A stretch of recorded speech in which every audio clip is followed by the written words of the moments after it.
"Hey Marcus, get me the honey from the pantry." "Okay, Mom," I replied. We were making her favorite holiday dessert, gingerbread. We were out the afternoon at Kroger's to get a few holiday items to spice up the season. The shopping list included ingredients to her gingerbread, two stuffed elves, a box of candy canes, and a Rudolph DVD, just for good measure. "Here you go." "Thanks, hon," she replied after I handed her the honey, the only thing left she needed to add for the sugary concoction to be completed. I walked back into the living room where the TV was airing reruns of classic Christmas movies like Elf and Jack Frost. Jack Frost was nearly over when the oven beeped. It was Ray. After finishing our dessert, I decided to decorate the tree with the candy canes we bought. "Good job, hon. It looks really good." "Where should we put these little guys?" I said as I picked up two stuffed figures sitting on the table. One was a bit taller than the other, with a white and bright green outfit. His shoes were darker green and had a little bell sewn onto them. His face wasn't appealing. He had a really long pointy nose that dipped at the end, accompanied with long pointy ears and a wrinkled face that was set in a creepy grin. It truthfully looked more like the face of a goblin than one of Santa's little helpers. The other was red with blue accents. Its hat was pointy and didn't slouch like the first one. This one didn't have shoes, but above all, its face was welcoming, jolly with red cheeks, like a normal elf. She looked around the room and decided, "Let's put him, the green one, over here," she said as she propped him up in the Christmas tree. "And you put him on the fireplace." I placed the little one upon the mantel of our fireplace next to a vanilla-scented candle. "This one looks pretty freaky now that I've gotten a better look at it." "Yeah, you're telling me." The TV suddenly started to buffer as the once colorful Rudolph movie had turned into nothing but black and white static. It went dead. She examined the TV while I checked the DVD player. The player was still on and the disc wasn't dirty or scratched. She wanted to make sure the TV was still plugged in. It was. We just assumed the TV had faulted and must have reached the end of its days. I'd suppose it wasn't too strange, as we had it for nearly 10 years, and there wasn't really any other explanation. After begrudgingly accepting the loss of our precious TV, we said our good nights and hit the hay. It would suck spending the rest of the holidays without television. I awoke the next morning to quite a surprise. I walked to the bathroom to brush my teeth, and had to do a double take at my reflection. I had red makeup applied to my cheeks. It resembled the face of the red elf. I rolled my eyes before washing off the makeup and finished brushing my teeth. "Very funny, Mom," I said as I entered the living room. She appeared confused. "What?" "The makeup." "What makeup?" I was taken aback. Her face didn't seem to have any sign of deception, and she looked genuinely confused. I I woke up with red makeup on my face. I thought you were pulling a prank on me." "No, I don't have any red makeup, son." I was left flabbergasted. I had no idea how this could happen. I ate my breakfast and tried not to think of the incident. Actually, it was in the back of my mind for the majority of the day. Thankfully, the rest of the day went normal, although I had to read a book to stay entertained. The book was Night of the Living Dummy by R.L. Stine. I know, not Christmas related, but I didn't have any other Christmas books to read. The next morning, I awoke to find yet another surprise in the bathroom. No, it wasn't makeup or anything about me. I went to take a leak and lifted the toilet lid. There were a pair of black tiny eyes looking back at me. It was a snake.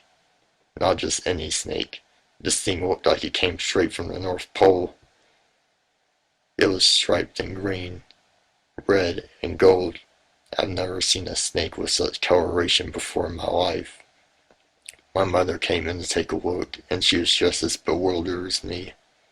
I know snakes can come up through toilets. We've all seen those pictures on the internet, but this thing is like no snake I've ever seen. It looked almost artificial. We had to get 2 long branches from the backyard to pinch it and carry it outside. As soon as it released, it slithered away into the woods so fast it was almost a blur. We went back inside and tried to discuss what type of snake that was. I did some Googling and came up with no results. What the hell is going on around here? Mom questions. I don't know, but it's crazy. I went to the couch, but as soon as I sat, the green elf fell off the tree. I went to pick him up and place him back when I noticed something on his hands. Something red stained his white gloves like paint or makeup. No, don't be stupid, it can't be, I thought to myself. I had begun to wonder if my mom was pranking me. This had to be it. There was no way that elf was alive and responsible for everything that was happening. Although it didn't make sense how she could pull it off. Where did she get that bizarre snake? And the thing with the makeup. Yes, she could be lying about it, but she seemed so genuine. She's either a damn good actress or someone is coming into her house at night and doing these pranks. I decided to check the closets and look under the beds and couches to see if there's a stranger hiding about anywhere. Thankfully there wasn't. During the evening we prepared to make dinner.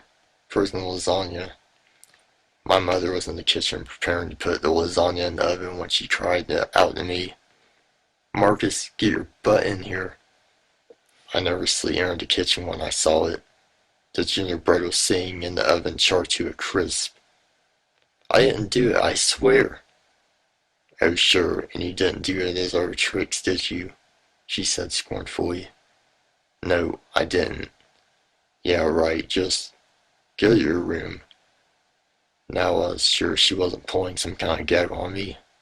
I was angry and sad that my mother thought I was doing all this despite it also affecting me.